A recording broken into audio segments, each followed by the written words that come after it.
Hello everyone, ये एक new video है जो कि हमारी मॉड्यूलर अर्थमेटिक्स के ऊपर डिपेंडेड है।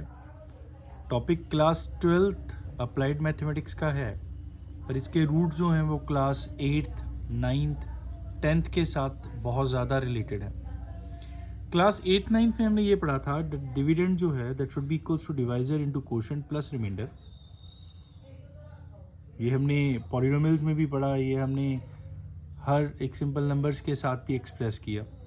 जब हम लोग क्लास 10th में गए तो हमने इस कंसेप्ट को थोड़ा और मॉडिफाई किया, इसका नाम बदला और ये बन गया यूक्लिड्स डिवीजन लेमा, जिसको लिखा गया a is equals to b q plus r. और ये कहा गया कि जो r की वैल्यू है वो 0 के इक्वल हो सकती है पर b से कम होगी। व्हाट शुड हैपन कि मैं कहूँ कि r की वैल्यू 0 है।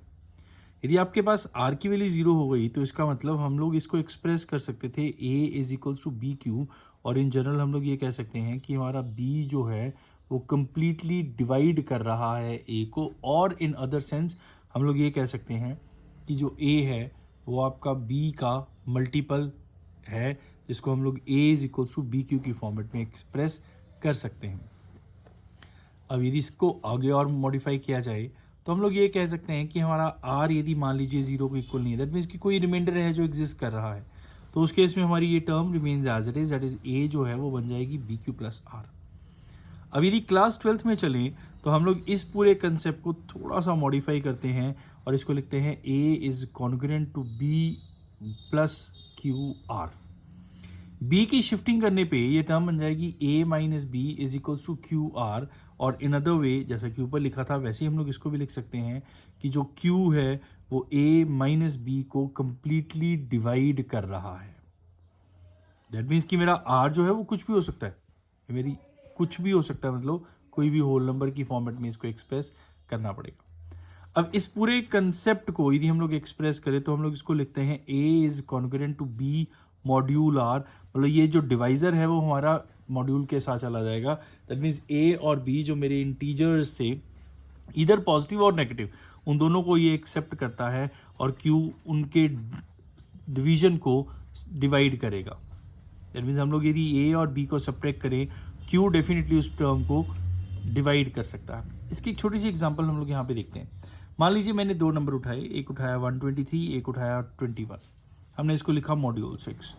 अब यदि ये मॉड्यूल 6 है तो इसका मतलब हम लोग ये चेक करना चाहते हैं कि यदि 123 में से 21 को सब्ट्रैक्ट किया जाए तो जो आपके पास बचता है कि क्या वो डायरेक्टली 6 से डिवाइड हो रहा है कि नहीं हो रहा।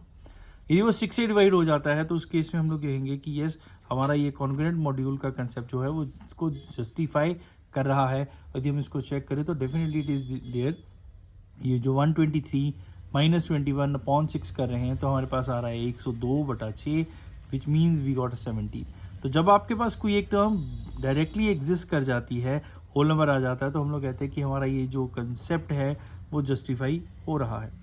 यहाँ पे एक चीज़ आपको बहुत ध्यान दे के चलनी है, वो ये कि जो q है that is always a positive integer other than 1, मतलब हम लोग जो डिवाइज़र ले रहे हैं वो 1 नहीं होना चाहिए, वो 1 के अलावा और कुछ भी हो सकता है।